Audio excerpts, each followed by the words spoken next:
Je vous informe que ce podcast est entièrement réalisé avec des voix humaines. Ça va être vraiment difficile de résumer, voire impossible, de résumer tout ce qui s'est passé pendant un mois. Il y a clairement un avant-après, ça c'est évident. Et je voulais vraiment partager ça avec vous à chaud. Bienvenue pour ce podcast, je suis Julien Desbordes, je pratique et j'enseigne les arts internes et plus particulièrement le Tai Chi Chuan. Pour être au courant de tous les stages et événements que je propose, vous pouvez aller sur hmetaichi.fr, hmetaiji.fr. Bonne écoute!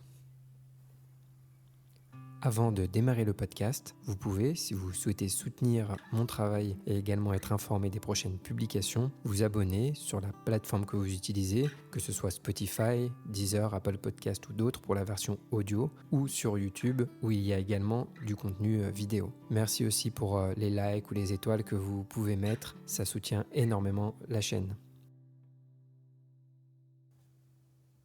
Alors, par où commencer ? Déjà, le cadre. Le cadre est fou. Moi, je ne suis jamais allé en Thaïlande. Donc là, le stage se déroulait à Phuket, en Thaïlande. Et d'ailleurs, jusque-là, pour moi, c'était vraiment impossible. Enfin, c'était de l'ordre du rêve d'aller m'entraîner un mois avec mon sifu, avec Adam, dans un cadre pareil en plus. Enfin, voilà, c'était pas possible. Mais il s'avère que quand j'ai vu le thème de ce stage, par rapport à là où j'en suis moi, dans ma pratique, dans mon évolution, c'était vraiment un timing parfait, vraiment idéal. Et d'ailleurs, je le confirme tout de suite. Maintenant que le stage est passé, vraiment, le timing était parfait pour moi. Donc, je me suis motivé. Je me suis surtout dit, tu vas y aller. Tu sais pas encore comment, mais tu vas y aller. Et donc, j'ai fait ce qu'il faut. J'ai fait tout ce qu'il fallait pour pouvoir le faire. Voilà, comme quoi, parfois, quand il suffit de décider quelque chose, même si on ne sait pas encore comment on va le faire, eh bien, on y arrive. Peut-être on n'y arrive pas, mais en tout cas, voilà, j'ai pris cette décision. Et grand bien m'en a fait de prendre cette décision. Et donc, voilà, le cadre est quand même magnifique. Alors oui, Phuket, c'est une île. Et la zone dans laquelle on était, c'est une zone vraiment très touristique. Donc, c'est peut-être pas l'endroit le plus fabuleux parce qu'il y a beaucoup de touristes, etc. Mais bon, ça reste quand même un cadre vraiment magnifique. Moi, j'aime beaucoup le soleil. Je préfère avoir chaud qu'avoir froid. Donc, forcément, c'était vraiment magnifique. L'ambiance aussi, l'ambiance qui règne là-bas. Vraiment, moi, j'ai énormément aimé. J'ai vraiment apprécié. Et puis, bien voilà, prendre un mois où on met tout le reste de côté dans notre tête et notre esprit est vraiment consacré à la pratique. Alors, moi, j'étais parti en famille. Donc, j'ai fait d'autres choses, disons, plus touristiques de voyage. Bien sûr, parce que quitte à aller à l'autre bout du monde, autant en profiter pour voir des choses, etc. Donc c'était vraiment magnifique. Un mois de pause, un mois avec, disons, les soucis, les problématiques, les choses à gérer, disons, de la vie quotidienne de côté, c'est vraiment super. Donc, un super cadre. Ça vaut le voyage. En plus, pour un mois, c'est sûr que c'est un long voyage, mais ça vaut le coup. Et je sais pas comment on pourrait faire mieux pour le cadre. Il fait peut-être un petit peu chaud. Il y a peut-être des lieux où il fait un petit peu moins chaud, mais non, c'est vraiment super. En plus de ça, la nourriture en Thaïlande est vraiment délicieuse, si on aime ce genre de nourriture. Et en se débrouillant bien, normalement, on peut, si on le souhaite, ne pas cuisiner, puisque le prix dans les restaurants est tellement bas que ça vaut même pas la peine de cuisiner, en tout cas au niveau tarifaire. Donc ça faisait partie aussi de la joie de partir un mois et sans avoir à gérer la nourriture, quoi. Qu'est-ce qu'on mange, etc. De ne pas avoir cette question à se poser, ne pas avoir à anticiper. Et donc c'était une autre joie et puis de tester pas mal de choses. Donc voilà, ça c'est pour le cadre. Je ne vais vais pas en dire plus là-dessus puisque c'est pas le sujet. Mais le sujet, justement, quel était le sujet du stage? Donc ce mois intensif, donc là, ça fait quelques années. Adam propose un mois de pratique intensive à Phuket. L'année dernière, je crois que c'était juste 15 jours, mais peu importe. Sinon, voilà, c'est un mois. Et cette année, c'était particulier puisque le sujet était la large frame, qui est donc le cadre large, donc la longue forme, qui est enseignée au sein de Evan Manners. Donc pour les personnes qui ne connaissent pas comment fonctionne notre école, je vais résumer ici, mais vous avez d'autres podcasts qui parlent du système, le système Evan Manners. Et donc, notre école, en fait, fonctionne avec 3 systèmes qui sont progressifs. On commence avec le système de la Terre qui est basé sur le Tai Chi de maître Wang Chenxian, une version, en tout cas la version HME, dans lesquelles on a différents exercices, les ouvertures articulaires, des postures statiques qui viennent donc du système de Wang Chenxian, les Song Gong et la forme qui est la forme de 37 mouvements, qui a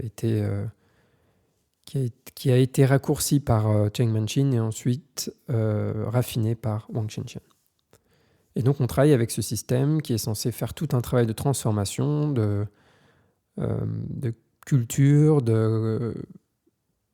d'amener notre attention dans les jambes, dans les pieds, de travailler beaucoup le bas du corps, même si on travaille toujours tout le corps. C'est vraiment important que je précise ça, on travaille toujours tout, mais on est axé sur vraiment trouver le bas et puis plein d'autres choses aussi. Bref, mais je vous conseille encore une fois d'aller écouter le podcast où je parle de ça. Je crois même qu'il y en a plusieurs. Il y en a un qui est la version française d'une vidéo d'Adam Missner qui parle de ces 3 systèmes. Peut-être que j'en reparlerai aussi dans un autre podcast. Et ensuite, nous avons donc le niveau de l'homme. Et le niveau de l'homme, eh bien, nous avons d'autres postures, d'autres exercices de transformation du corps, etc., des Negong, et donc cette longue forme, qui est, disons, en termes de séquence, à peu près la forme de Yong Cheng Fu pour la plus connue, la forme longue. Maintenant, encore une fois, ce qui importe, c'est pas tant la séquence, c'est pas une histoire de quel mouvement enchaîne lequel, mais plutôt de comment on bouge, comment s'articule le mouvement, comment les forces sont générées dans le corps, etc. Et c'est ça qui est vraiment le plus important. En fait, la même séquence, on peut prendre deux fois la même séquence, mais bouger de manière complètement différente. Donc, ce qui va changer la structure aussi du corps, la forme, à quoi ressemble la structure, puisque le corps va prendre la forme de comment le mouvement est généré en interne. Voilà. Donc là, en fait, pourquoi le timing était notamment parfait pour moi? Parce que j'ai terminé d'apprendre cette forme il y a quelques mois.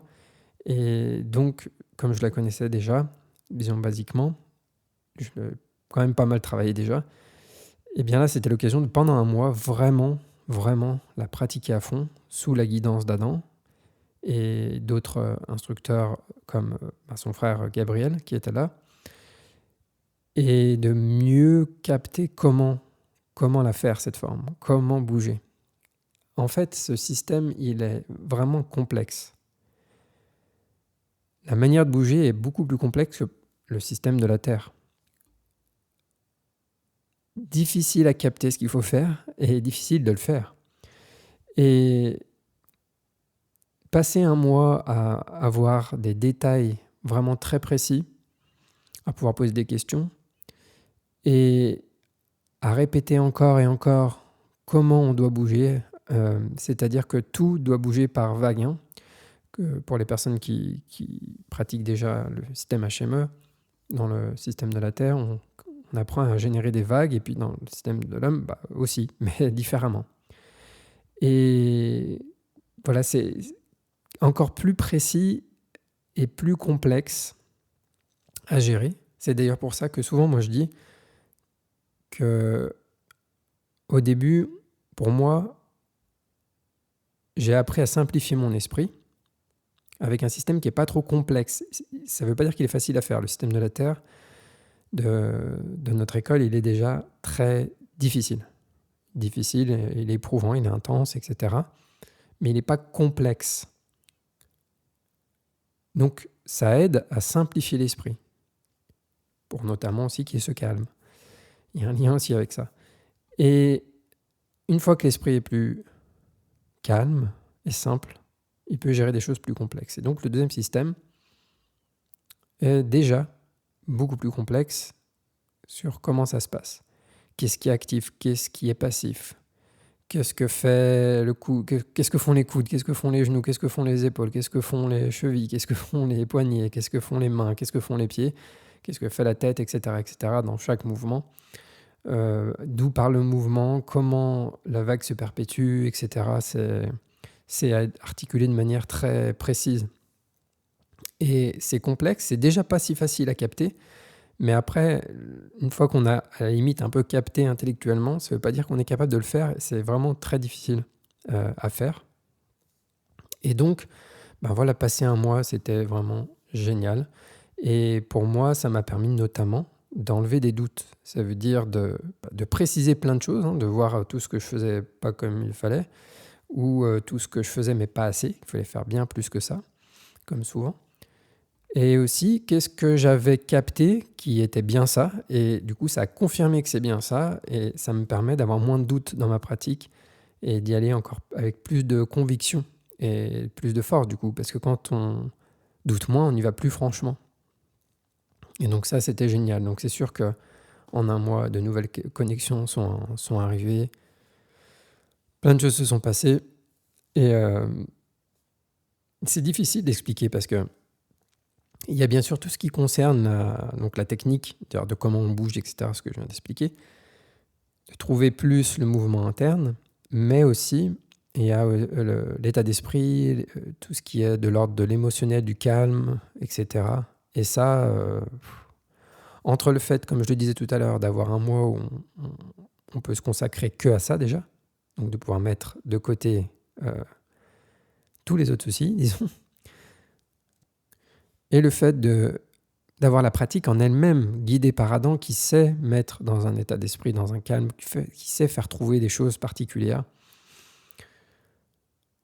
Vraiment, il y a une clarté d'esprit nouvelle qui s'est allumée. Et en rentrant, du coup, en revenant dans un contexte de ma vie quotidienne, c'est vraiment intéressant de voir le contraste et de voir tout ce que ça a amené, tout ce que ça a éveillé. Donc maintenant, le challenge, c'est de garder ça le plus possible, de continuer à préserver ça dans la vie quotidienne, avec la vie, de préserver l'entraînement le plus possible proche de ce que j'ai vécu là-bas, et puis d'avoir une clarté aussi sur comment s'entraîner, puisque j'en parle assez souvent, mais quand on a la chance d'avoir un prof qui peut nous guider régulièrement et nous dire quoi faire, c'est super, mais c'est aussi important de développer cette capacité d'attention avec soi-même pour détecter qu'est-ce qu'on a besoin de travailler, quels sont nos points faibles et qu'est-ce qu'on a besoin de vraiment travailler plus.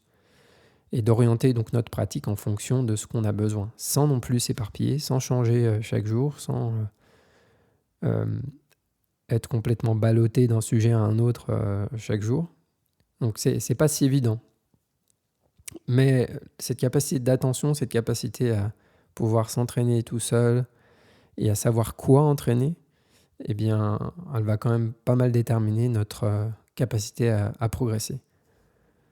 Donc les bénéfices, ils sont, je trouve, pour moi, gigantesques, ils sont vraiment profonds. Je ressens énormément de gratitude pour ce qui a été partagé, transmis. Bien sûr, encore une fois, il y a tout ce qui a été dit, tout ce qui est transmis avec la parole, avec le contact, etc. Mais il y a aussi ce qui émane d'Adam notamment. Et il y a une forme de transmission qui est au-delà des mots. Quand on y est assez réceptif et attentif, il y a des choses qui se passent. Donc voilà, je suis vraiment très très très heureux. Le seul point négatif que je vois vraiment, le plus gros point négatif, enfin le seul en fait, mais ce qui est vraiment un gros point négatif quand même, c'est que j'ai vraiment envie d'y retourner. Et c'est pas facile d'aller là-bas pour un mois en termes d'organisation, financièrement, etc. C'est, pour moi en tout cas, par rapport à ma vie, c'est un gros investissement, c'est pas évident. Et là, c'est clair qu'on n'a qu'une envie, c'est d'y retourner en fait. De retourner déjà là-bas, parce que j'ai vraiment aimé être là-bas. Et puis de s'entraîner un mois comme ça, c'est difficile à expliquer, mais vraiment, c'est magnifique. Donc voilà, le point négatif, c'est ça, c'est l'envie d'y retourner, quoi. Je sais pas si c'est vraiment négatif, mais voilà, on verra avec le temps, avec les mois qui passent, comment j'arrive à préserver tout ça. Mais, mais là, vraiment, les bénéfices, ils sont vraiment énormes et progressivement, je les mesure de plus en plus. Parce que quand je m'entraîne là-bas, vous savez, quand vous êtes dans une situation, on est dedans, on ne se rend pas forcément compte, on n'a pas le recul. Mais là, maintenant, je mesure vraiment beaucoup de choses. Et donc, on va voir comment ça se passe. Et puis, je suis vraiment très heureux parce que même si mes élèves n'en sont pas à ces thématiques de pratique, à ces niveaux de pratique, il y a plein de choses que je vais pouvoir partager quand même. Et surtout, ça a allumé ma compréhension de qu'est-ce qu'on fait, pourquoi on le fait, qu'est-ce qu'on veut transformer. Et donc même dans le système de la Terre, on veut faire des transformations et c'est encore plus clair maintenant, plus clair qu'est-ce qui est important, etc. Et donc pour moi, ça va améliorer bien sûr ce que je vais être en mesure de partager avec mes élèves. Donc ça, je suis vraiment très heureux aussi pour ça.